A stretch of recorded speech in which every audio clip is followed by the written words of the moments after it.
મહીસાગરમાં ST bus ચાલકની બેદરકારીનો video viral થયો છે તો ડ્રાઈવર ચાલુ બસે ફોનનો ઉપયોગ કરતો નજરે પડ્યો છે।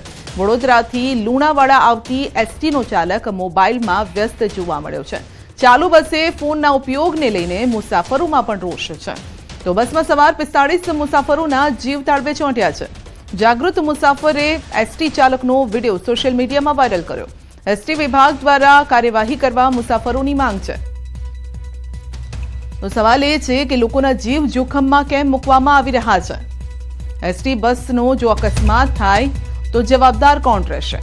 कारण के जे जवाबदारी होय छे ते ड्राइवरनी होय छे सही सलामत मुसाफरोने एक जग्याएथी बीजी जग्याए पहोंचाडवानी, परंतु અહીં तो चालू बसे ज ड्राइवर मोबाइल पर मजा माणी रह्यो छे, मोबाइल जोई रह्यो छे અને આનો ભોગ સામાન્ય જનતા બનતી હોય છે। આ પહેલા પણ આપણે આ પ્રકારના અકસ્માત જોઈ ચૂક્યા છે। જે મુસાફરો છે તેમના પણ જીવ પડીકે બંધાયા હતા અને કદાચ કોઈ મુસાફરે જ આ વિડીયો બનાવ્યો હોઈ શકે છે જે સામે આવ્યો છે।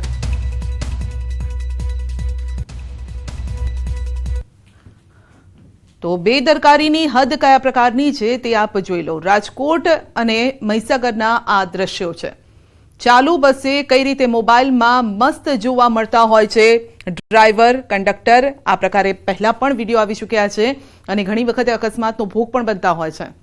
ત્યારે ફરી એક વખત આ પ્રકારના દ્રશ્યો જે પોલ ખોલી રહ્યા છે, પરંતુ તંત્ર ક્યારે જાગશે? તંત્ર ફક્ત આવી ઘટનાઓ બને છે ત્યારે કોઈ સામાન્ય કાર્યવાહી કરી અને છૂટા કરી દેતા હોય છે અથવા તો સસ્પેન્ડ કરવામાં આવતા હોય છે, પરંતુ બાદમાં ફરી આ જ ડ્રાઈવર આ જ પ્રકારની હરકતો કરતા હોય છે।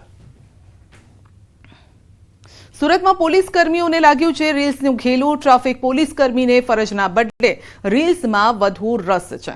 ટ્રાફિક પોલીસમાં ફરજ બજાવતા દિવ્યા મકવાણાના વિડીયો વાયરલ થયા છે। અગાઉ પોલીસ કર્મી નોકરી દરમિયાન રીલ્સ બનાવી ન શકે તેવા પરિપત્રો બહાર પડી ચૂક્યા છે। પોલીસ કર્મચારી પર કોઈ કાર્યવાહી થશે કે નહીં તે સવાલ પણ ઊભો થઈ રહ્યો છે। તો નોકરી દરમિયાન રીલ્સ ન બનાવવી આ પ્રકારની વાત પહેલા પણ સામે આવી ચૂકી છે। પોલીસ કર્મીઓને હવે રીલ્સનું ઘેલું લાગ્યું છે તો વર્દીમાં હોય ત્યારે આ પ્રકારના તેઓ વિડીયો પણ બનાવતા હોય છે। અંબાજીમાં ગમખ્વાર અકસ્માત, 7 ઘાયલ। ત્રિશુળિયા ઘાટ પર ટ્રક અને કાર વચ્ચે અકસ્માત સર્જાયો। ટ્રકની બ્રેક ફેલ થઈ જતા કારને ટક્કર મારી છે તો કાર સાઈડમાં ગઈ અને ટ્રક પલટી ખાઈ ગઈ। કારમાં સવાર હતા 5 લોકો તો ટ્રકમાં સવાર 2 લોકો ઘાયલ થયા છે। तो त्रिशूलिया घाट पासे अकस्मात सर्जायो है। बाबूजी पता ही नहीं लगा, ब्रेक ही फेल हो गया। जहाँ पे पंजाब से आ रहे थे, जहाँ से 40-50 किलोमीटर आगे है जी, जहाँ खाली करना था। नो एंट्री पॉइंट पर रोकवा जता ट्रक चढ़ावी दीधी। अमदावादना साणंदमां होमगार्ड जवाननी हत्या। ट्रक चालके होमगार्ड जवानने कचड़ीने हत्या करी है। पोलीसे ट्रक चालकनी धरपकड़ करी है। जगदीशभाई नामना होमगार्ड जवाननुं मौत थयुं छे। ट्रक ड्राइवर विरुद्ध हत्यानो गुनो नोंधीने तपास हाथ धराई है।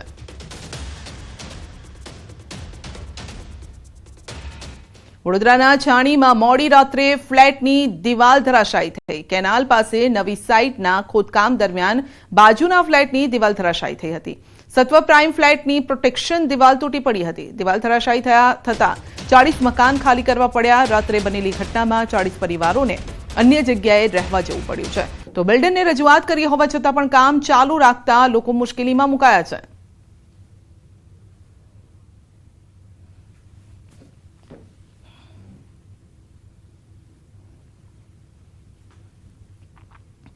तो वडोदराना छाणीमां दीवाल धराशायी थई छे। हवे कई रीते आ धराशायी थई छे आप दृश्योमां जोई शको छो। फक्त 3 सेकंडमां आ जे बाउंड्री वॉल छे ते आखी आखी धसी पड़े छे। बाजुमां एक काम चाली रह्युं हतुं अने ते दरमियान ज आ घटना बने छे। आप जोई शको छो ज्यां एरो देखाई रह्यो छे ए दीवाल ज धराशायी थई जाय छे। जो के सारी वात ए छे के तेना डिस्टन्स पर आ फ्लेट आवेला छे, नहींतर आ जो फ्लेटनी नजीक आ थयुं होत तो पछी आ फ्लेटनुं जे पिलर होय, पिलरनी साथे कदाच आ फ्लेट पण पड़ी शक्या होत। એટલે આ મોટી એક બેદરકારી અહીંયા પણ સામે આવી રહી છે। વડોદરાના છાણીના આ દ્રશ્યો છે। અહીંયાથી એક વ્યક્તિ પણ પસાર થઈ રહ્યા છે, જે પણ આપ જોઈ શકો છો, જો કે એ બચી ગયા છે।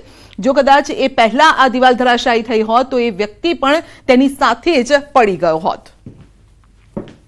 રાજકોટના ઉપલેટાના ભાદર નદી પર આવેલો ઈસરા ગામ નજીકનો ચેકડેમ તૂટી ગયો છે. ઈસરા ગામના બારણેશ્વર પાસે આવેલો ચેકડેમ તૂટ્યાનો દાવો થઈ રહ્યો છે. સવારના સમયે ભાદર નદી પર બનેલા ચેકડેમ અચાનક તૂટી પડતા મોટા પ્રમાણમાં પાણીનો જથ્થો વહી ગયો છે.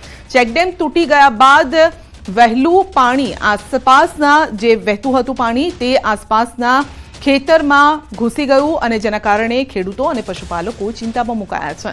તો ખનીજ ચોરી થવાથી ડેમ તૂટ્યા હોવાના ઉપલેટા પાલિકાના પૂર્વ પ્રમુખના આક્ષેપ છે. આ વિષયમાં ગુજરાત હાઈકોર્ટમાં PIL પણ દાખલ કરાઈ હોવાનું પૂર્વ પ્રમુખ દાનભાઈ ચંદ્રવાડિયાએ જણાવ્યું છે. ખાણ ખનીજ વિભાગ અને ઇરિગેશન વિભાગની બેદરકારી છે અને મિલીભગતથી ઘટના બની હોવાના આક્ષેપ લાગી રહ્યા છે.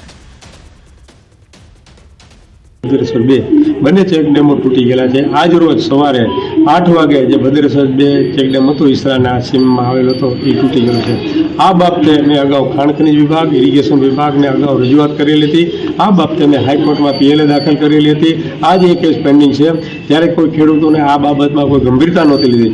આજ ચોક્કસ બધા ખેડૂતોને અફસોસ થાય છે, પસ્તાવો થાય છે કે આ બંને ચેકડેમ તૂટી જવાને કારણે ખેડૂતો આ પાણી જતું રહ્યું અને હિસાબે પાયમાલ થઈ શકે અને પાણી જે કંઈ અગાઉ ઓરવણામાં ઉપયોગમાં આવતો તો આજ વખતે આ પાણી જતું રહેવાથી ઉપયોગમાં નહીં આવે. તો ભાદર નદી પરનો ચેકડેમ તૂટી ગયો અને પાણીનો બગાડ થયો. ફક્ત એટલું જ નહીં પરંતુ ખેડૂતો ચિંતામાં મુકાયા કારણ કે ખેતરમાં પણ આ પાણી ફરી વળ્યા છે.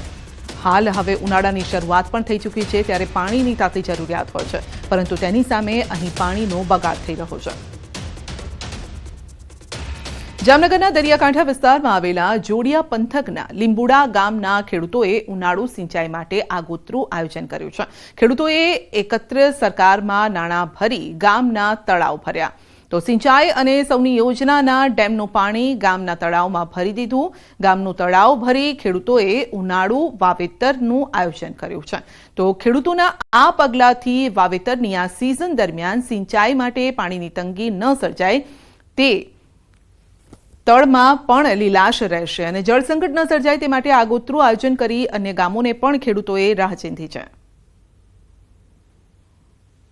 ગામના તળાવ બધા ભરાઈ ગયા છે. લીંબેશ્વર તળાવનું તો ગામને પિયત માટેનું સારું છે, પીવા માટેનું ગામ તળાવ સાચું થઈ ગયું છે ને ઢોરને બધાને પાણી પીવામાં ઉનાળે હાવ તકલીફ નહીં પડે. તે પછી ગામ લોકોને હાવ ને પીવામાં કોઈ નળમાં કે આતે કોઈ તકલીફ નહીં પડે. અમારે અહીં દરિયાકાંઠાનું ગામ હોવાથી 70% ભૂગર્ભનું જળ ખારું હોય. આ પાણીના આવવાથી શિયાળુ અને અત્યારે હવે ઉનાળો તો ઉનાળુ વાવેતર પણ ખેડૂતો માટે ખૂબ જ આશીર્વાદરૂપ થશે. ખાસ કરીને લીંબુડા ગામની 75 થી 80% જમીન આ તળાવ પિયતથી ઉપયોગમાં લેવાય છે અને મોસ્ટ ઓફ આ એરિયાની ખાસી એવી જમીનને આ તળાવ ભરવાથી નવા વાવેતર થશે. અમારે જેઠ મહિના લગી આવતા પિયતમાં પણ કદાચ વાવેતર થઈ શકે. આ 3 તળાવ ભરાઈ ગયા છે અને વધઘટ પાણી પછી જો અમને પાછું સરકાર આપે વૈશાખ મહિનામાં તો અમારે 2 સિઝનનું પાણી થઈ જાય, ચોમાસું ને ઉનાળાનું. છેલ્લા ઘણા સમયથી દેશી ચકલીઓ લુપ્ત થતી જોવા મળી રહી છે જેને લઈને ગોધરા ખાતે દાઉદી વોર્રા સમાજ દ્વારા લુપ્ત થઈ રહેલ દેશી ચકલી અને પર્યાવરણ જતન અંગે જાગૃતિ લાવવામાં આવી રહી છે. વોર્રા સમાજના ધર્મગુરુ સૈયદ સાહેબની 110મી જન્મજયંતિ છે જે નિમિત્તે ગોધરા શહેરના તમામ વિસ્તારમાં બર્ડ ફીડર અને જુવાર દાણાનું નિઃશુલ્ક વિતરણ કરવામાં આવ્યું. સમગ્ર દેશમાં બુરહાની ફાઉન્ડેશનના નેજા હેઠળ 53,000 બર્ડ ફીડર વિતરણ કાર્યક્રમ યોજવામાં આવ્યો જે અંતર્ગત ગોધરા શહેરમાં 2,500 કરતાં વધારે બર્ડ ફીડર અને જુવારના દાણાનું વિતરણ કરવામાં આવ્યું છે. તો ચકલી બચાવો અભિયાન હેઠળ એક વેબસાઇટ પણ તૈયાર કરવામાં આવી છે જેમાં બર્ડ ફીડરના લોકેશન સાથે ફોટો અપલોડ કરવામાં આવશે જેના થકી કોઈ વિસ્તારમાં બર્ડ ફીડરની જરૂરિયાત મુજબ પહોંચાડી શકાય તેવી પણ વ્યવસ્થા રહેશે. અનબોલા પક્ષી પાછા એની ગિનતી વધે અને अपना शहरनी विकास थाय, एनवायरनमेंट फाइन अच्छू थाय ते वास्ते आ दाऊदी बोरा समाज गोधराए प्रोग्राम कीधो छे. આપણી જે દેશી ચકલીઓ છે જે વિલુપ્ત થઈ રહી છે અત્યારે તો એને બચાવવા માટે આપણે શું કરી શકીએ એના માટેનો એક નાનકડો પ્રયાસ અમે લોકોએ બર્ડ ફીડર વેચીને આજના રોજ કરેલો છે. ઉનાળાના અંદર પક્ષીઓને પાણી અને અનાજ ખાવાનું પૂરેપૂરું દાણા પાણી મળી રહે એના માટે અમે લોકોએ આ એક નાનો સરખો પ્રયાસ કરેલો છે. સેવ અવર સ્પેરોઝ અને બીજા પક્ષીઓને બચાવવા માટે પર્યાવરણની જાળવણી માટે શ્રી વોરા સમાજ તરફથી જે પ્રશંસનીય કામગીરી થઈ રહી છે તે અમારા શ્રી રામનગર સોસાયટીમાં આજે એ લોકોના કાર્યકરો હાજર રહીને અમારા સોસાયટીના દરેક સભ્યને અને આજુબાજુના જેને આ પ્રક્રિયામાં રસ છે તેમને કીટનું વિતરણ કર્યું ફ્રીલી. પક્ષી બચાવો ચકલી બચાવો અભિયાન અંતર્ગત ચકલીઓની સુખાકારી માટે અને ચકલીઓ વિલુપ્ત થતી બચે એના માટે ગોધરાના વોરા સમાજ દ્વારા તથા ઇન્ટરનેશનલ સૈયદના જે ગાર્ડ સંસ્થા છે તેના દ્વારા આજે